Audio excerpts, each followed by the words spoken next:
Welcome to this month's video. We're going to paint a stormy sky sent in by John Breen. This photo, as you can see, is just gorgeous. It's got stormy clouds, it's got bright lights up in the sky, it's got light shining down at an angle, it's got mountains, and it's got some beautiful foreground. So we'll see how we go doing this. The main thing I'm thinking about before I paint this is where is my subject going to be, and I was considering having it off to the right, just in front of those dark mountains that are underneath the dark clouds, or I could have it off to the left somewhere with some light catching some of those distant mountains. I could make up my mind about that as we go along. I'd just like to say thanks heaps to John for setting the photo in. He's one of my students that's done my Watercolour Landscapes for Beginners course, and he goes fly fishing every year with his mates, and this time it was down at a place called the Dream Stream. Pretty cool name. Also known as Spinny Mountain Ranch. So it's a 3-mile long Colorado tailwater section. So it sounds like a pretty amazing place to go and fly fish and hang out with your mates, and the views look spectacular. So thanks very much, John, and let's get painting. So I'm going to paint this on a piece of 9 by 12 inch Arches cold press 300 GSM acid-free paper. You could use whatever paper you have. And I'm going to start with the sky. I'm going to start with roughly cordoning off where I want that horizon bit. I'm going to match that photo fairly well because I really love a big sky. So let's just have the foreground down here, like quite small actually. And the mountains there, some mountains here. And we'll decide as we go whether I end up having the subject here or the subject here. It'll be one of those two places. Let's go.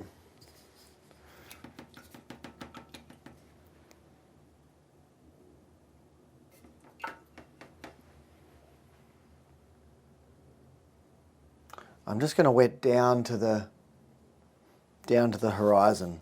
I'm not going to wet below that because it's quite a nice light warm foreground, and I don't really want that to get the dark cloud flick out, and I'll just mop up that bit of extra water.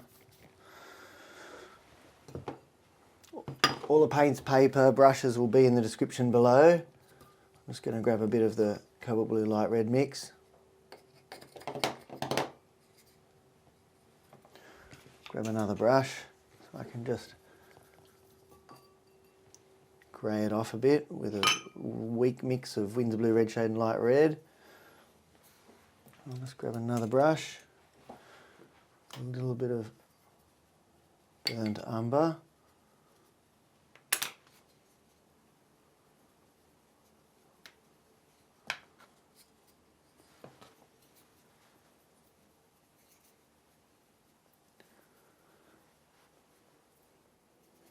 Nice, let's start with that.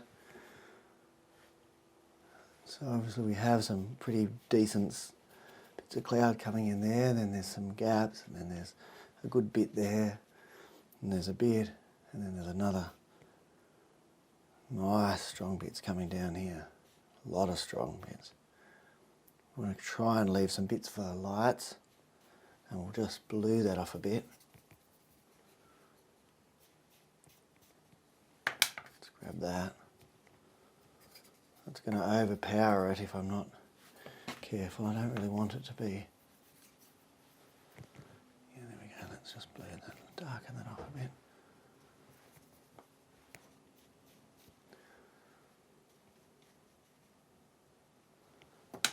And let's get the slightly bluer mix, bring it in here. Let's get this.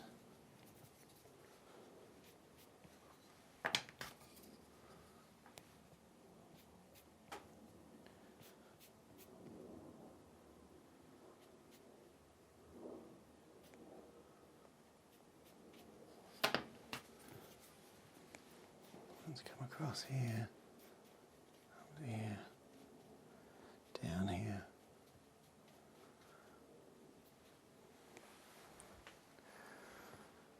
Excellent.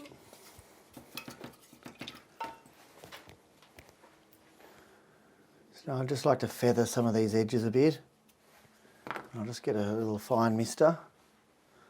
Just spray this bit on the edges here that are just a bit dry. Grab a tissue and I'll just get a few edges happening.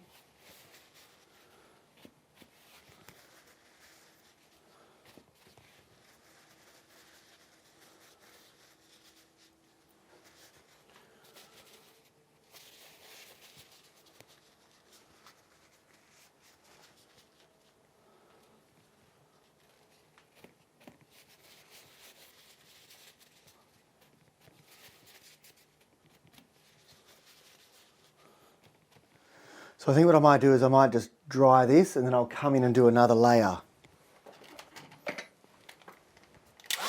So I actually quite like this, but I'm going to bring in some darker darks down here, just down through here a bit.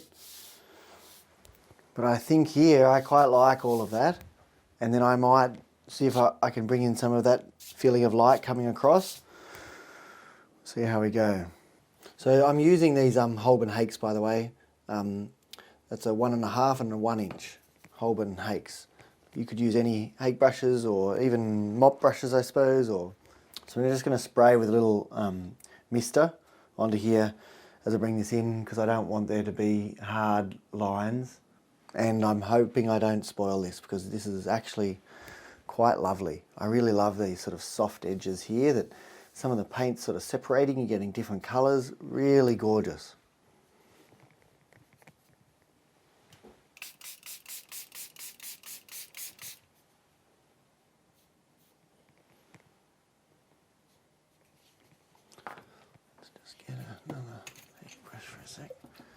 I just want to graduate that a bit.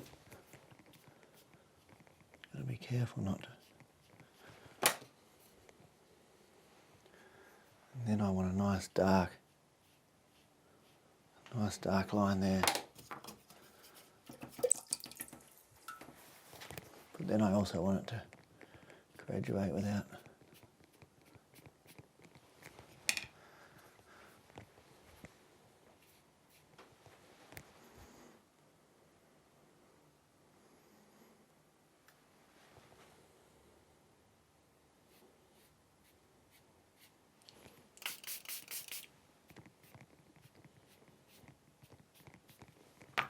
What is the issue with like bringing in a second layer? Is that beautiful freshness that you had at the beginning. It's very easy to lose that, and you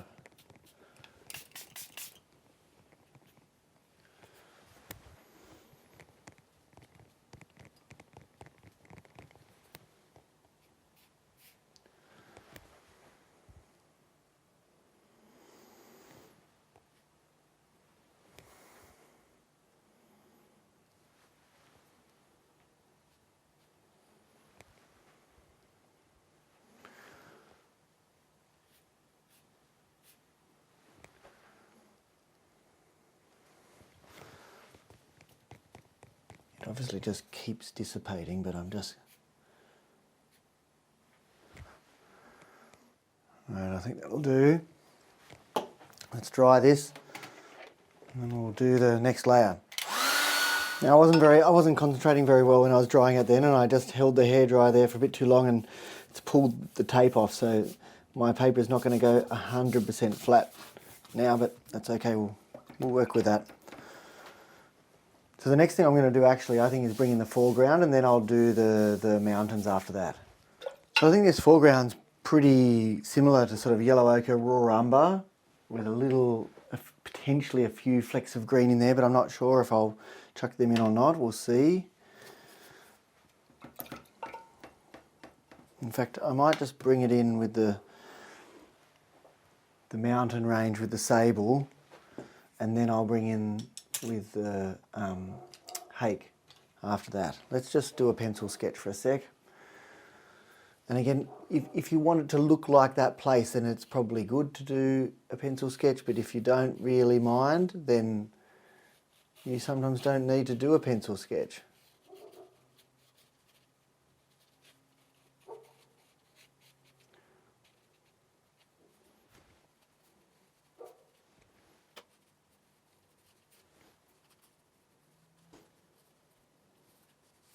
So I'll get a bit of raw umber mixed with yellow ochre. Let's see how we go.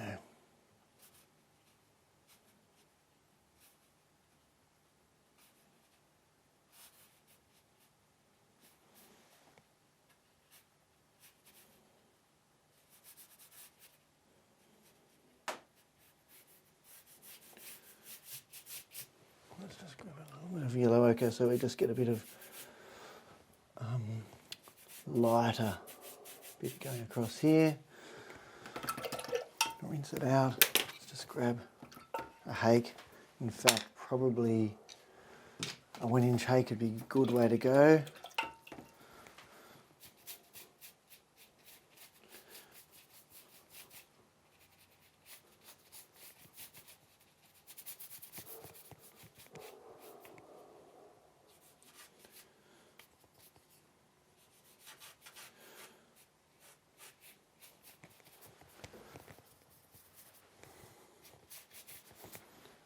I'm just going to pop a bit in for colour and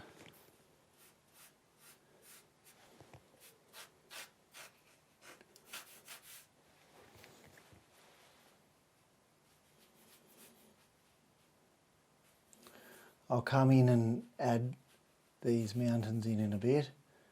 I'm just trying to join everything together at the moment so that there's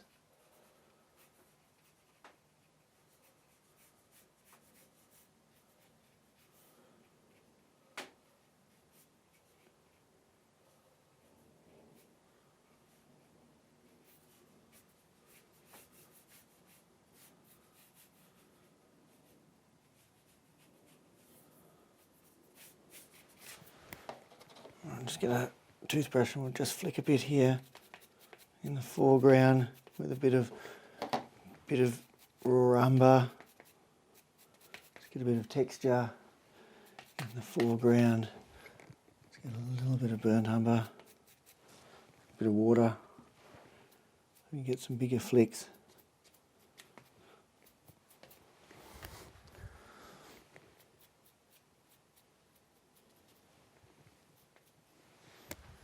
Dry this.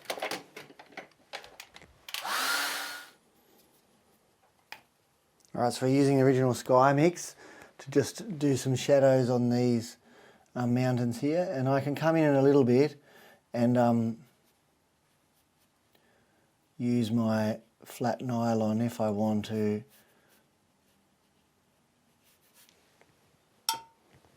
Just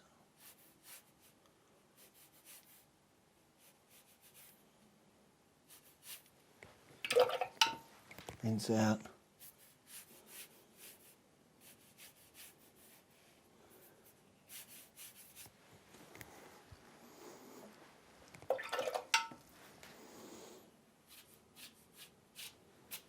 And I'll just use the flat nylon for this one to just give these peaks a bit more of a sharp edge.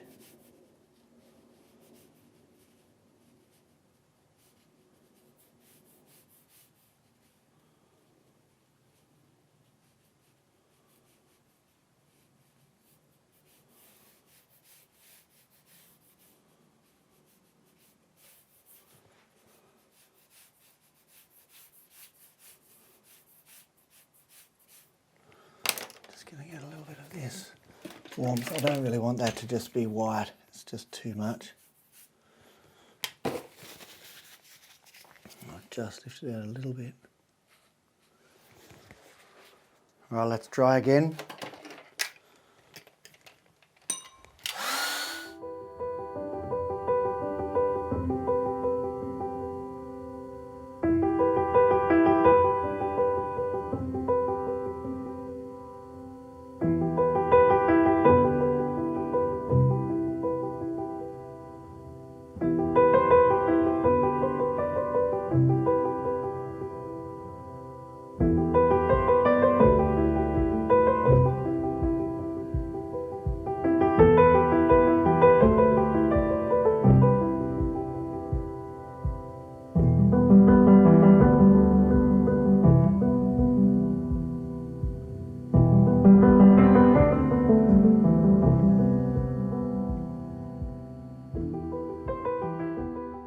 So while I was drying it just then, I was just adding some layers to just darken that off as I went. It's a nice way of just quickly adding layers without having to just like repeatedly dry. You're drying as you paint. So I'm just going to stand back and have a look at this and decide where I'm going to take it. At the moment it's a little bit central. So I found a mat board that fits, so it's pretty nice when you can do that. It really helps to see it for what it is, and I think all I'm going to do is just lift out a little bit of a light just here on this.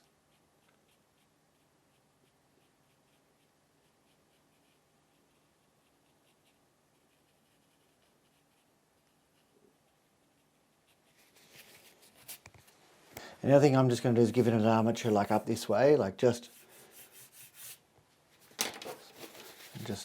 take that out a bit, just so it has a bit of an armature going up that way towards that light.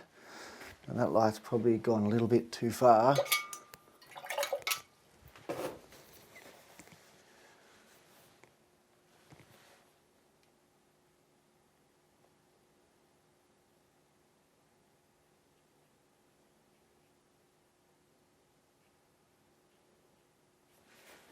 I think what I might just do is just have a little bit more light just here.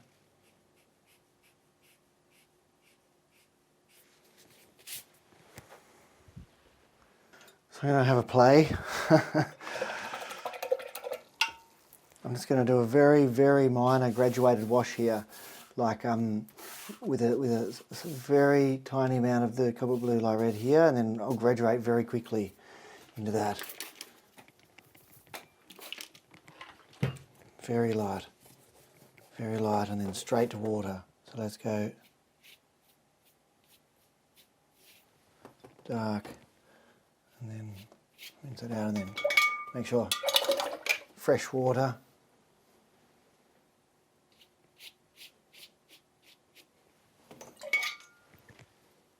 Fresh water. All right, excellent. Let's keep it tilted up. Let's dry this. Just going to dampen this down a bit. So this could slightly ruin this painting, but I feel like it needs a slight subject here, okay? So all I'm going to do is just come in with a flat nylon and just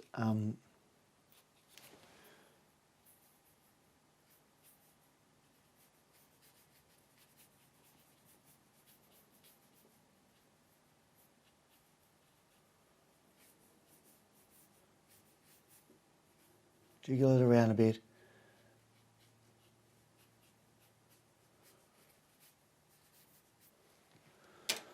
All I'm doing is just having a bit of light. No. Oh dear.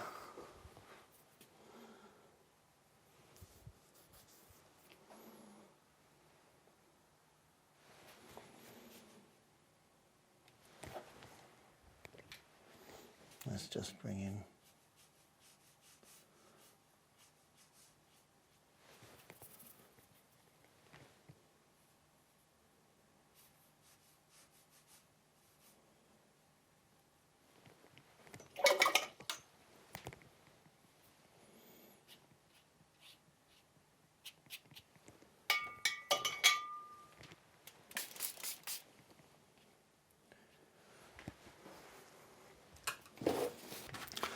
Right, I'm almost finished. I know I've been playing a lot. I'm just going to do one last thing to just give it a little bit of solidness.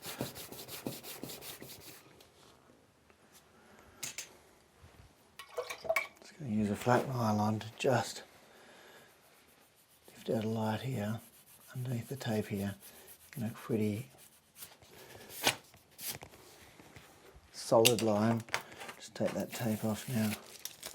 And I know this isn't in the thing, but I just think it'll give it a bit of grounding. I'm not very good at stopping sometimes. So I hope you enjoyed this month's lesson or demonstration or whatever this was tonight of the Dream Stream sent in by John to me. Thanks, John. Thanks very much for the photo, mate. Beautiful. I hope I've done it some sort of justice. And obviously I could play around with this for a fair while, as I already have, but even longer. But I think I need to move on. I hope it was helpful. Lovely skies, beautiful light, lots of different ways you could go about doing that. I'll see you next month. If you loved this video, then please check out this next video. I think you'll really like that. And if you're not already subscribed, I'd really love it if you could. It really helps me to keep doing these videos every month. All right, I'll see you next month. See ya. Bye for now.